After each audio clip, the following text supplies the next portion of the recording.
Welcome to the special episode of CareCast, CareNet's podcast on family, faith, and life with Roland Warren, CareNet's president and CEO, and Vincent DeCaro, CareNet's chief outreach officer. CareCast and more pro-abundant life commentary can be found at care-net.org, where you can watch videos, download ebooks, and subscribe to the Abundant Life blog. This special episode of CareCast was recorded live at CareNet's 2022 National Conference in Phoenix, Arizona. The conference theme was Come Alive, based on Ezekiel 37. It was our first ever conference to be hosted in the aftermath of the Dobbs decision, which overturned Roe v. Wade. More than 1,600 pregnancy center staff and volunteers gathered to sharpen their skills for reaching out with Christ's compassion to women and men considering abortion. One of our keynote speakers was Jennifer Maggio, author and founder and CEO of The Life of a Single Mom, a ministry to serve single mothers. Roland sat down with Jennifer during the conference to chat about her life, her work, and her keynote address to our attendees. Let's listen in on Roland and Jennifer's conversation. So Jennifer, thank you so much for being a part of CareNet's 2022 conference here in Phoenix. It has been a lot of fun. Yeah, it's been great to have you and just meet you over the years and learn more about the amazing ministry that you have and your story and the passion that you have for the Lord. It's just been great. So I was delighted that you were available and you could speak this year. So Jennifer, tell our podcast listeners a little bit about what you talked about with the audience today. Well, I think it was a word of encouragement to just keep fighting the good fight. I think about when I was praying about this time together, this hard place that we all find ourselves in, whether it be the hard place of running a clinic or just going to work every day and how to learn to fight from the hard place is such a necessary part of ministry. It's such a necessary part of the Christian journey. So I think that's the gist of it, is just learning to get good at fighting there. Yeah, and that was just such a timely word because, as you know, with Roe being overturned and what's happened in our nation and just the vitriol and the attacks. And one of the things I talked about in my keynote bit was that, the rejection that you're feeling from the culture, and even a lot of it's even closer to home. Families, even maybe a child that you brought into the world because you made a life decision, and that child has adopted a pro-choice worldview that had you done so, they wouldn't even be here, and just how painful that can be. So I think that's an important aspect to bring out in terms of the Christian journey. Well, I think it's also in recognizing that we are not fighting against flesh and blood. And I know I talked a little bit about that today, but I think we know that. Like, many of us are raised in the church, we hear the scripture, but really in understanding what it means to bring that scripture to life and what it means to be reminded of how to war effectively in the spirit realm and not against the child that disagrees with us on this issue or against the family member who you are shocked that they don't have the same view that you do. And so that's the other part of it, is learning how to fight there and not wrestling against all the people that are in our lives that disagree with us. So what would you say, because I think that's a really good word, and frankly, I received that today. That was an encouragement for me and a challenge for me too, because I'm a guy who's a doer. So a lot of times it can be very easy to kind of lean on my own strength just because of the nature of things, and particularly, if you're in a situation like you have been as a single mom, and I watch my mother as a single mom, you're just going to go do stuff. And a lot of times it seems like if I stop to pray or stop to kind of enter into that spiritual realm, that like I'm not moving. So can you talk a little bit about that? Like, how do you do that, and how do you encourage folks connected to your ministry to do that? First of all, I can so relate to you because I think part of the doing is the controlling. Yeah. So if we can control our environment, we can control everything around us, then we're going to do it well. We're going to outrun everybody else. And so I think that's probably even birthed out of that single parenting experience for sure. But I think as I've learned through the years, my deepest prayer, and the Lord really showed me this in November of 20, of what it was to go to the next level with Him, and the prayers that I needed to pray that I was scared to pray, which is revealing the mysteries in heaven and really revealing His kingdom. And what does that mean? Reveal His word to me in a way that it would come alive off the page. I've been a Christian for many years, as have you, and many that will listen are. And so what does that mean to go deeper? Well, it means, okay, how do I wrestle not against flesh and blood? Well, first of all, I don't have to be on social media fighting all the time. Now, there's a time and a place, but the truth of the matter is that what's going to speak volumes is the joy of the Lord that's in my heart, the peace of God that surpasses all understanding, the ability to respond in gentleness, which is a fruit of the Spirit. That is the wrestling in a way that teaches people that they want what you have. Right. And I think the other thing is that people will fight with you about this issue because of something else that's going on in their life. There is I have found that most young people don't even know they don't even know why they're mad about the issue. They don't even know why they are necessarily pro-choice. But a lot of times when you get deeper, it's abuse, it's trauma, it's the need to fight about something because of a root cause. Yeah. So I think part of wrestling, not against flesh and blood, but in the spirit realm, is understanding the root of the matter. It is shoring yourself up in the spiritual disciplines. And I talked some about that today, about really getting an effective prayer strategy, not just the flippant prayers that we pray before meals and before bed, and we're kind of giving God the last 4 minutes of our day. But what does it mean to get into the war room and war to really engage with Him? I don't know about you, but sometimes the demands of ministry on my life, I am so busy doing ministry that I'm not intimate with the Father. Yeah. And so the conviction that falls on me, but then when I get into that space that I'm talking about, this prayer space of like, I can conquer the world. I'll come out of that space and I am ready to engage. And so I think that's people who haven't gotten there yet, they don't even know what that's like. Yeah. So that's my encouragement today. No, that is a really good word, and a challenging one for me too. And certainly, I'm going to take what you said to heart. Frankly, I already have actually in the time that since you spoke, just spending some time with the Lord, based on some things that you said, just really, really powerful. Now, I want to just transition in the time we have to talk a little bit more about your ministry, right? The life of the single mother. I learned about that when I was writing my book, Raising Sons of Promise. By God's grace, I met you, because the other part of that title is a guide to single mothers of boys. And I can't even remember how I got connected, and somehow I got an email about your ministry, and I was like, oh my gosh, this is exactly the issue that I'm writing about, and a heart that I have for single moms, having grown up with a single mom and working through National Fatherhood Initiative and seeing the results of single motherhood in terms of the father absence issue. So it was just a godsend that we were able to connect. So talk to me a little bit about your ministry, and also, if you could, how you see your ministry connected to like the work that CareNet does in terms of helping folks who are facing pregnancy decisions. That's a great question. So the Life of a Single Mom Ministries was birthed on my bathroom floor in 1999. I'm living in the projects on food stamps and welfare. I'm a single mom of these 2 kiddos, and the journey was a hard one, and it was one that I didn't think I was going to be able to make it, and I was suicidal at one point, and really kind of all these things that we know can be part of a single mom story. Right. But God got me up off the bathroom floor. He taught me some things on the journey, and my children are now adults and have done well. Right. And so it's like, what were all of the things I learned on the journey? And so really what the ministry is about is, number one, teaching the church how to do single moms ministry well. Right. So it's teaching churches how to form single mom support groups, Bible studies, ministries, and how to minister to primarily those unchurched single moms, but then even the ones that are in the church who don't feel like they're seen.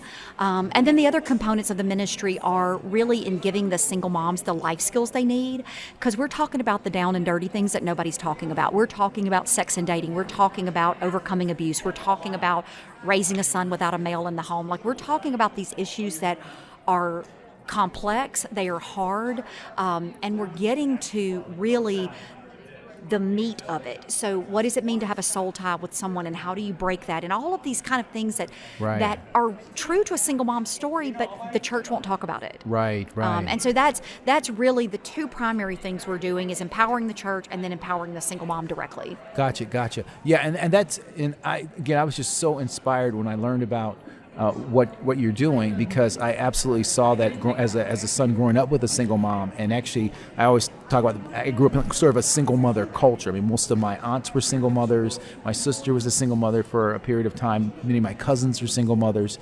So that was really sort of the life experience that I had, and the power that a single mom has to be able to break that cycle. And I think the other thing too that I think it really inspired me about your story, I think you were saying that that when you were in church and you were kind of feeling sort of down, there was this woman who said, "I see you." Yeah. And that really was very interesting in terms of a connection between kind of what I was writing about, because I'm using the story of Ishmael and Hagar, and as you know from that story, the angel comes and meets her after she's run away from Sarah, and I don't know where she's at, and she might even have been suicidal in that moment, and she starts to rejoice because there's a God who sees me.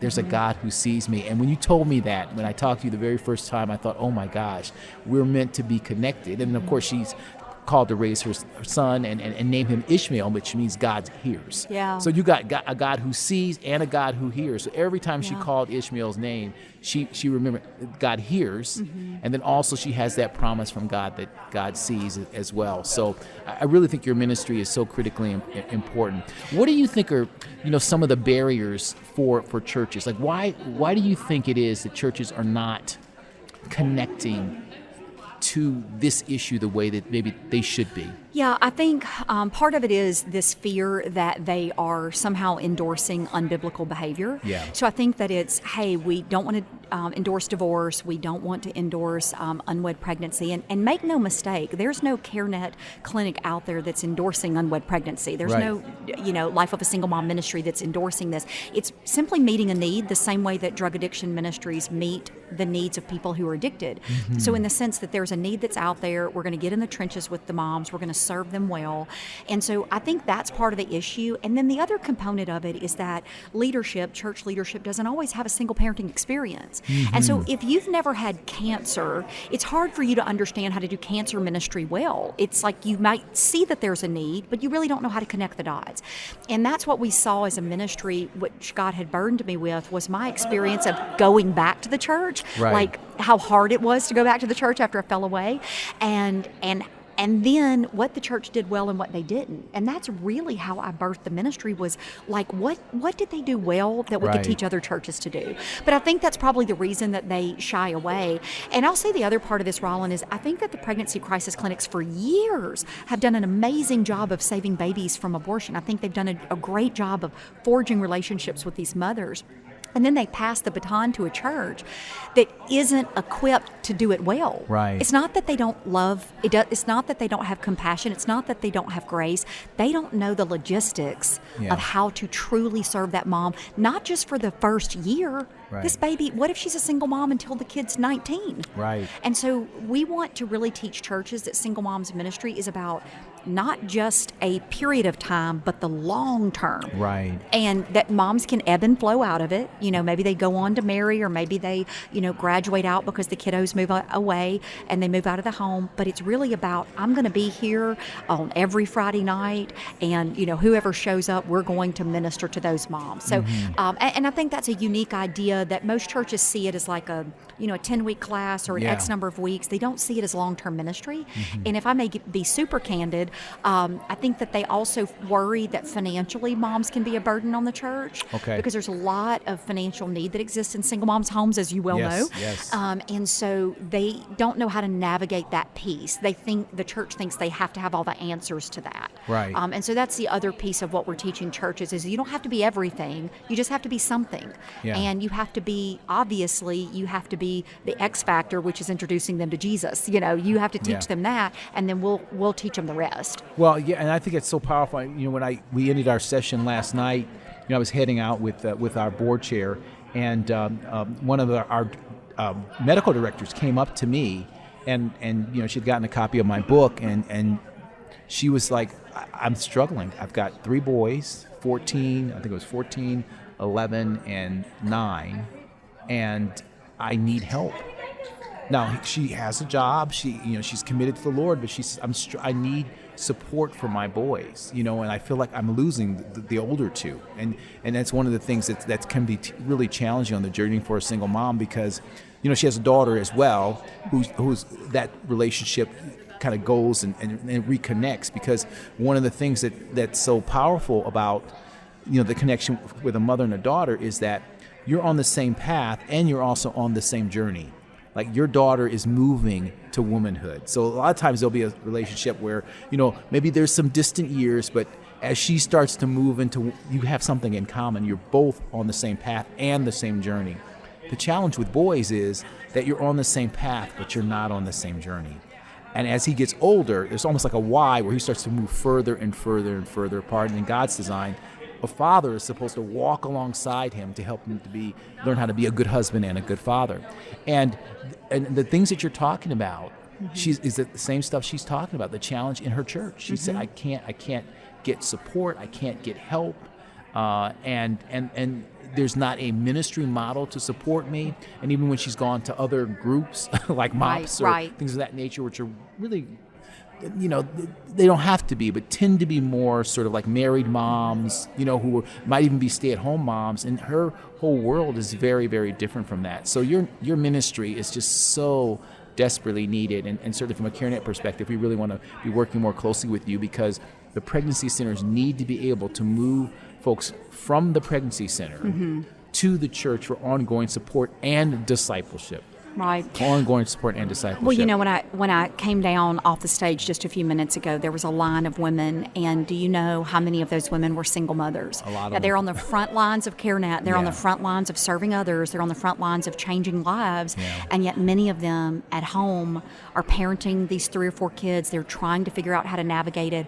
And I mean, everyone filled with tears of just, thank you for encouraging me. So I just want to say to whoever's listening out there, and this resonates with you so deeply because you are that single mom, that God sees you and that He is going to walk you through the teen years. He's going to walk you through the toddler years. He's going to walk you through every season of life. You are well equipped because He is well able. And I want to just encourage you that as you go and you serve others out of this compassion that you want to receive from the church. I also want to encourage you to guard your heart against bitterness against the church, because the truth of the matter is that most aren't doing more because they don't fully understand it. And God spoke to me a long time ago, because I was, to be honest, really praying because my pastors didn't get it 20 years ago. And God said, that's because you do. Because my prayer was, why don't they get it? Why don't they get it? And the Holy Spirit spoke to me and said, because you do. And so I think you may be out there listening and you're an answer to somebody's prayer. And so just be encouraged with that as well. And I would just add too, just to support, your ministry in terms of a mindset. One of the encouragements, I think, is for churches to really think about this issue in a contemporary way, even though it's an ancient issue. And what I mean by that is James 1:27 talks about religion, that God our Father finds is pure and faultless, that we care for the orphans and widows in their distress, right, and keep ourselves from being polluted by the world. Well, when that was written, what was an orphan? It was a child without a father. And what was a widow? It was typically a mother without a husband. So the difference was, those husbands and fathers were dead. The difference today is, too often, unfortunately, the living husband, proverbial husband and father, right, proverbial, is saying to the mother and the child, you're dead to me. So the cultural orphans and widows of today, right, are actually single mothers and their children. And every church, every Christian should have a call to what? Religion that is pure and faultless in God's sight. And so so if you're listening out there and you're connected to your own church, you should be thinking about helping single mothers in the context of James 1:27. This is the modern day orphans and widows that we have in the church. We call them single mothers and kids, and we should all be very concerned about religion that is pure and faultless in God's sight. So I encourage folks. As we see everything that's going on in the culture right now, Roland, there is no way you can get around talking about the fatherlessness in our nation. And so I'm just grateful for the work that you guys do at CareNet. I'm grateful to partner with you, and I'm grateful for the opportunity to serve those in this conference this year. Great. So as we close, how can folks find out more about your ministry, and what would you kind of suggest that they do? Just visit thelifeofasinglemom.com. That's thelifeofasinglemom.com. Great. Well, Jennifer, thank you so much. Blessings to you. Amazing work that you do. So delighted that you were with us today. Thanks for having me. All right. We hope you enjoyed this episode.